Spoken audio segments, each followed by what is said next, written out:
सभी को नमस्कार। आप सभी का वेलकम है आपके अपने परिवार एडुपथ क्लासेस के एजुकेशनल डिजिटल प्लेटफॉर्म पे। मैं आपका अपना रवि आचार्य आप सभी का वेलकम करता हूं तहे दिल से। कैसे आप सभी अच्छे होंगे, बढ़िया होंगे और ज़बरदस्त होंगे।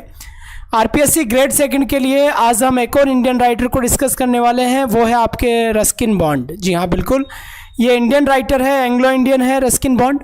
इन्होंने साहित्य के क्षेत्र में, लिटरेचर के फील्ड में काफ़ी कुछ इन्होंने काम किया है। हिंदी, उर्दू और इंग्लिश ऐसी कई लैंग्वेजेस में इन्होंने लिखा है।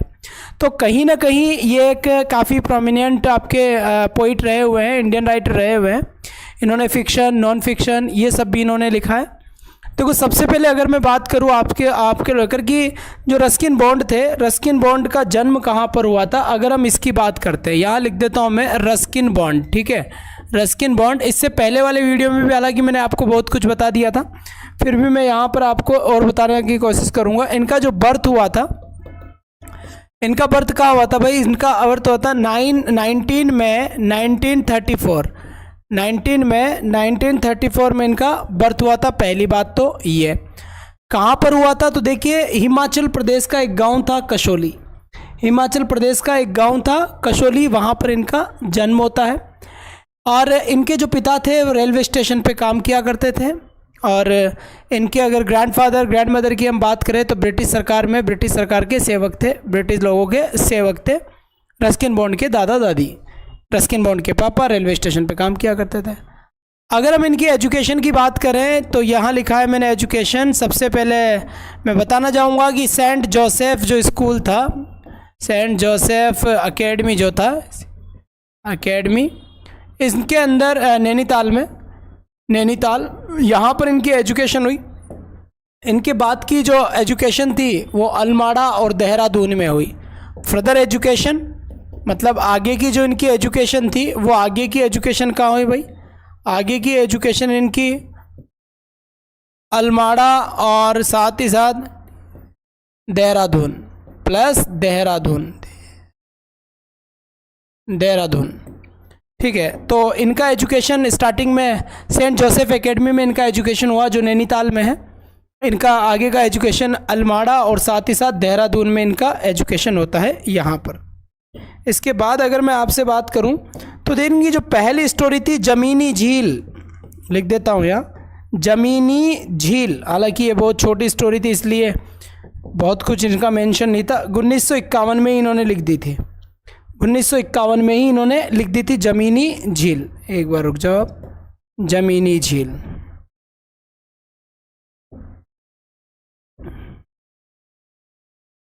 जमीनी झील इन्होंने कहाँ कर दी थी? 1951 में इन्होंने लिख दी थी। स्टोरी का नाम है इनका, है ना, स्टोरी। अगर ऑप्शन में ये हो तो ध्यान रखना, स्टोरी थी इनकी जमीनी झील जो इन्होंने 1951 में लिख दी थी। इनका जो मेन सेंटर पॉइंट था वो सेंटर पॉइंट ध्यान रखे, ये क्या करते थे, ये प्राकृतिक सौंदर्यता के बारे में लिखते थे या फिर कॉमन लोगों के बारे में लिखा करते थे। तो ये कॉमन पीपल के बारे में लिखा करते थे और कॉमन नेचुरल चीज़ों के बारे में लिखा करते थे, नेचुरल थिंग्स के बारे में ये लिखा करते थे। ठीक है, और नेचुरल थिंग्स के बाद ही जैसे इनका जो अट्रैक्शन था हिमालय के बारे में, हिमालयाज़ के बारे में जो इनका लव था उसके बारे में ये लिखा करते थे। स्पेशली 3 चीज़ों के बारे में इन्होंने लिखा है, कॉमन पीपल के बारे में लिखा है, नेचुरल थिंग्स के बारे में लिखा है और हिमालयाज़ के बारे में लिखा है। ठीक, एक सेकंड थोड़ा सा रुके। हाँ जी, बिल्कुल, रस्किन बॉन्ड साहब की बात चल रही है यहाँ पर। तो रस्किन बॉन्ड साहब ने इनके बारे में लिखा है।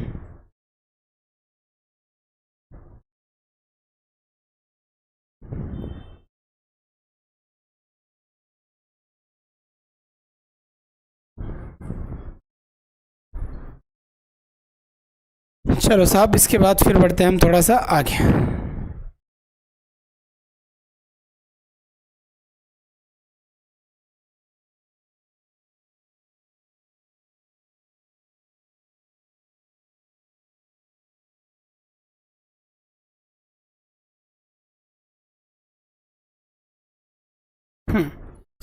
दूसरी बात एक और ध्यान रखें कि हमने क्या किया है कि मैंने आपकी इनके जो क्रिएशन थे, इनके जो वर्क्स थे, उनके लिए एक ट्रिक भी हमने बनाई है।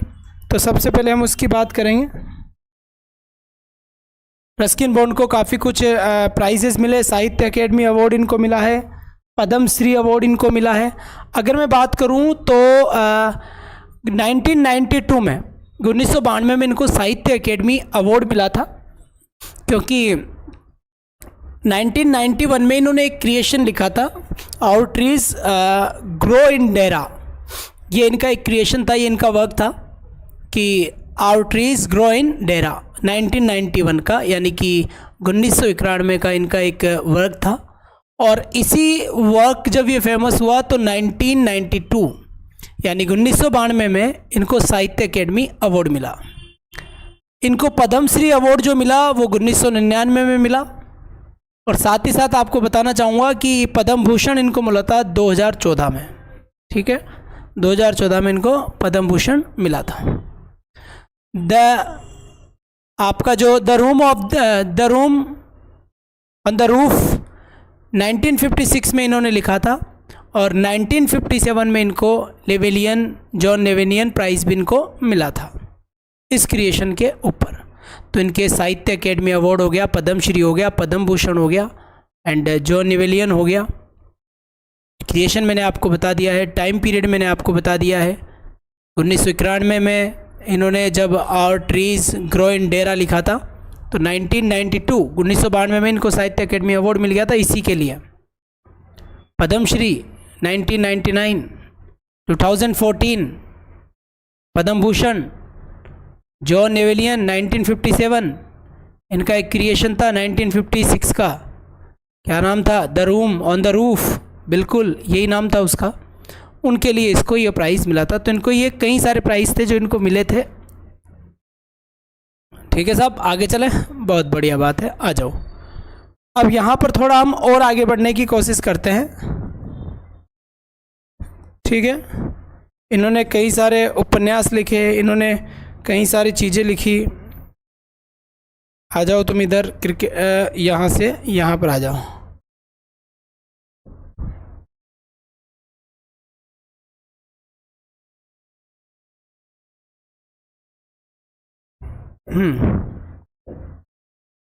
सबसे पहले इसकी हम बात करते हैं। ये ट्रिक मैंने आपको पहले कल बता दी थी। इसमें काफ़ी कुछ प्राइस है और काफ़ी कुछ, एक ही स्लाइड के ऊपर बहुत कुछ है। यहाँ पर रेगुलर क्लास अपनी 3:15 के आसपास चलती है, 3:15 से 3:20 सेकंड ग्रेड के लिए। फर्स्ट ग्रेड के लिए जो क्लास चलती है वो 5 बजे चलती है, 5 बजे फर्स्ट ग्रेड के लिए, और 3:15 3:20 आपके किसके लिए है, ये कहीं ना कहीं आपकी सेकंड ग्रेड के लिए है। देखिए रस्किन बॉन्ड ने जो लिखा था वो एक ट्रिक के अंदर है, हालांकि बाहर भी है, इन्होंने बहुत कुछ लिखा है तो इतने ट्रिक बनाना पॉसिबल नहीं था, फिर भी थोड़ा बहुत एक कुछ के लिए बना दिया। यहाँ पर आपको याद रखना है कि रस्टी सैड होकर ब्लू अम्ब्रेला के साथ नाइट ट्रेन में दिल्ली के एक टाउन के रूम की वेली में कबूतरों को नट डाल रहा था। क्या डाल रहा था? नट। आप इसे टुकड़े कर लीजिए इसके, फिर याद रखें कि रस्टी के साथ था, सैड था, किसके साथ गया था? ब्लू अम्ब्रेला के साथ। और कहाँ गया था? दिल्ली। दिल्ली में कहाँ था? एक गांव, टाउन। उस टाउन का क्या था? एक कमरा। कमरे के अंदर क्या थी? एक घाटी। किसको डाल रहा था? कबूतरों को। क्या डाल रहा था? नट डाल रहा था। तो इसमें सारे के सारे क्रिएशन आपके आ जाएंगे। तो रस्टी सैड होकर ब्लू अम्ब्रेला के साथ नाइट ट्रेन में दिल्ली के एक टाउन के रूम की वेली में कबूतरों को नट डाल रहा था। तो यहां जब आप देखेंगे तो यहां पर देखिए रस्टी से दो इनके वर्क्स निकल कर आएंगे और दोनों के दोनों वर्क्स ही आपके क्या हो जाएंगे? इस ट्रिक में आ जाएंगे। The adventure of rusty and rusty from the hills, दो आपके क्रिएशन है जो रस्टी के नाम से आएंगे। The adventure of rusty and rusty the boy from the hills. Adventure of rusty 1963 यानी 1963 का वर्क है, और रस्टी द बॉय आपका 2002 का वर्क है। सैड यानी द सेंसुडिस्ट। जब द सेंसुडिस्ट की बात आती है तो द सेंसुडिस्ट की अगर बात आती है तो आप समझ सकते हैं कि ये भी एक इनका क्रिएशन था, द सेंसुडिस्ट। तो सेंसुडिस्ट वाला 1971 का इनका एक क्रिएशन है। इसके बाद आता है द ब्लू अम्ब्रेला। क्या आता है, द ब्लू अम्ब्रेला। और ये ब्लू अम्ब्रेला कहाँ का है, 1980 का है। ब्लू अम्ब्रेला अपने आप में एक क्रिएशन है, 1980। द नाइट ट्रेन 1988 का है। दिल्ली, दिल्ली से लिखना है, Delhi is not far, Delhi दूर नहीं है, 1991। इसके बाद town, A town call Dera, 1993। Room, the room on the roof, 1956। The room on the roof, जो रूम से बना है। और इसी के लिए 1957 में जॉन लेवेलियन प्राइज मिला था। Valley, vagrants in the valley, 1957 में, वेग्रेंट्स इन द वैली। कबूतर यानी pigeon, a flight of pigeons, 1978। Nuts, a handful of nuts, 1988। तो ये सारे के सारे आपके जो वर्क्स थे वो इस ट्रिक में आ जाएंगे। रस्टी सेड होकर ब्लू अम्ब्रेला के साथ नाइट ट्रेन में दिल्ली के एक कस्बे के रूम में, रूम की एक वैली में कबूतरों को नट डाल रहा था। ठीक है, एक तो ये ऐसे याद कर लेना है। फिर अगर हम बात करें आपसे, यहाँ आ जाओ, लो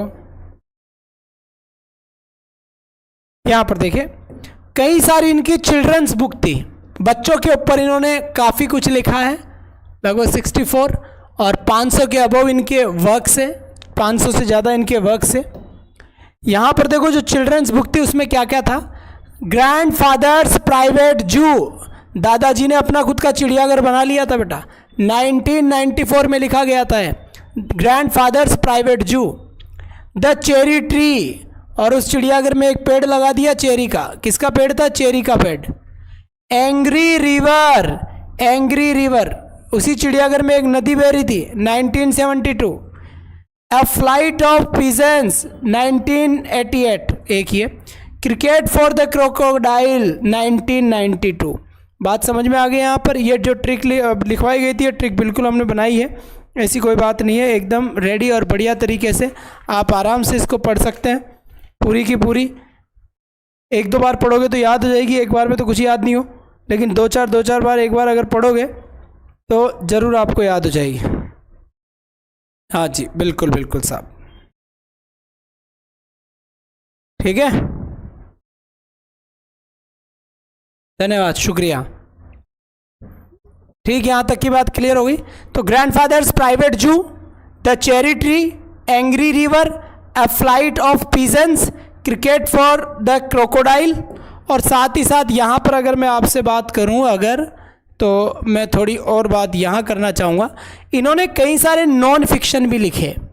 नॉन फिक्शन क्या क्या लिखा, देखो सबसे पहले इन्होंने लिखा rain in the mountains, notes from the Himalayas. जो फ्रॉम द हिमालयाज था 1980, उसके अंदर उससे लिया गया है notes, rain in the mountain कर नॉन फिक्शन था ये इनका, रेन इन द माउंटेन।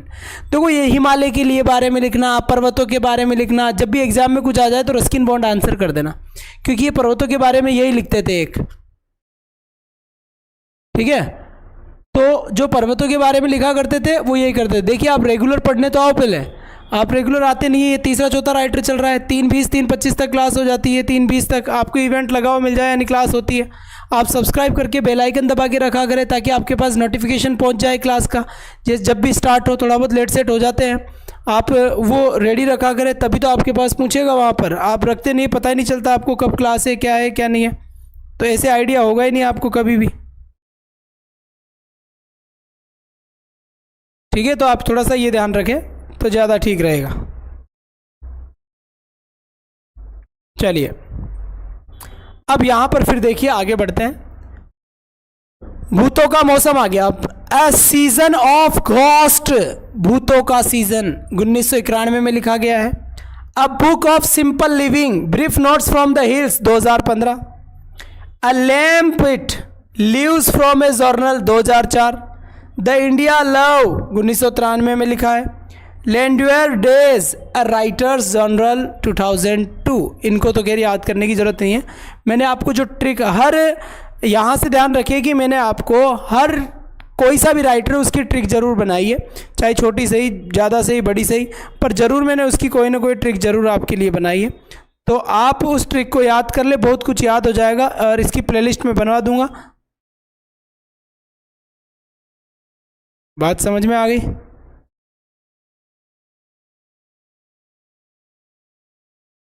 ठीक है साहब, ठीक है, ये बात है। इसके बाद फिर यहाँ से देखिए ये ट्रिक वापस आ चुकी है, एक बार बोल देता हूँ। रस्टी सेड होकर ब्लू अम्ब्रेला के साथ नाइट ट्रेन में दिल्ली के एक टाउन के रूम की वेली में कबूतरों को नट डाल रहा था। इसमें ये सारी की सारी चीज़ें क्लियर हो जाएगी आपके। इसके बाद यहाँ से आ जाइए आप, ये क्या कहता है, देखिए इनका एक क्रिएशन था, our trees still grow in Dehra. ये मैंने अभी अभी आपको बताया था, our trees still grow in Dehra. 1991 का ये क्रिएशन था। साहित्य अकेडमी अवार्ड मिला है इसके लिए इनको 1992 में। कब मिला है? 1992 में। पद्मश्री अवार्ड कब मिला है इनको? 1999 में पद्मश्री अवार्ड मिला है। पद्म भूषण कब मिला है इनको? 2014 में इनको पद्म भूषण मिला है। अब यहाँ पर देखिए एक चीज़ है अनटचेबल को लेकर। अनटचेबल नाम के अपने पास 2 वर्क आते हैं। सबसे पहले अगर मैं बात करूं अनटचेबल, तो अनटचेबल रस्किन बॉन्ड के जीवन की पहली स्टोरी है। जमीनी झील तो है ही सही 1951 में, पर 1951 में जमीनी झील, पर उसको इतना कंसिडर नहीं किया गया। जो पहली है वो अनटचेबल है। अनटचेबल 1951 में इन्होंने लिखी है और 16 साल की उम्र थी इनकी जब इन्होंने लिखा था अनटचेबल फर्स्ट स्टोरी। लेकिन अनटचेबली मुल्क राज आनंद को लेकर अगर मैं आपसे बात करूं तो अनटचेबल मुल्क राज आनंद का पहला नॉवल है। ये नॉवल भी है और स्टोरी भी है। स्टोरी रस्किन बॉन्ड ने लिखी थी अनटचेबल के नाम से और नॉवल लिखा था मुल्क राज आनंद ने। दोनों ही अपने सिलेबस में है आरपीएससी के में, ये भी आप ध्यान रखें। तो उन्होंने लिखा था अपना पहला नॉवल अनटचेबल 1935 यानी कि 1935। कब लिखा था? 1935। और इन्होंने अपनी स्टोरी कब लिखी थी? 1951। 16 साल की उम्र में इन्होंने अपनी स्टोरी लिख दी थी। तो एक फर्स्ट नॉवल था और एक फर्स्ट स्टोरी थी। जो फर्स्ट स्टोरी थी वो रस्किन बॉन्ड की थी और जो फर्स्ट नॉवल था वो मुल्क राज आनंद का था। ठीक है साहब, यहाँ तक की बात मेरे ख्याल से आपके समझ में आ गई होगी। ठीक, तो कल हम एक नए राइटर को देखेंगे। अब एक नई ट्रिक के साथ 3-20 इवेंट लगा हुआ मिल जाएगा। लगभग मैंने ऑलमोस्ट राइटर करवा दिए हैं, बाकी के जो बचे हैं वो मैं आपको धीरे धीरे करवा दूंगा। 5 बजे फर्स्ट ग्रेड की क्लास होती है, तो जैसी आपको जो भी लेनी है ये ध्यान रखें। ग्रेड सेकंड के ग्रुप में ऐड होने के लिए अगर कोई नहीं है तो इस नंबर पे मैसेज कर दें कि सर हमें ग्रेड सेकंड की तैयारी कर रहे हैं उसके इंग्लिश के ग्रुप में ऐड कर दीजिए, या ग्रेड फर्स्ट की तैयारी कर रहे हैं उसके इंग्लिश के ग्रुप में ऐड कर दीजिए। तो यहाँ से इस नंबर पे आप स्क्रीनशॉट लेकर रख लें और फिर बाद में मुझे मैसेज कर दें, आपको ग्रुप में ऐड कर दिया जाएगा। क्योंकि जब भी मैं क्लास लेता हूँ तो मैं शेयर करता हूँ क्लास को। तो अभी के लिए तो बस इतना ही। That's all for today. Thanks for watching. Bye bye guys, take care, thank you.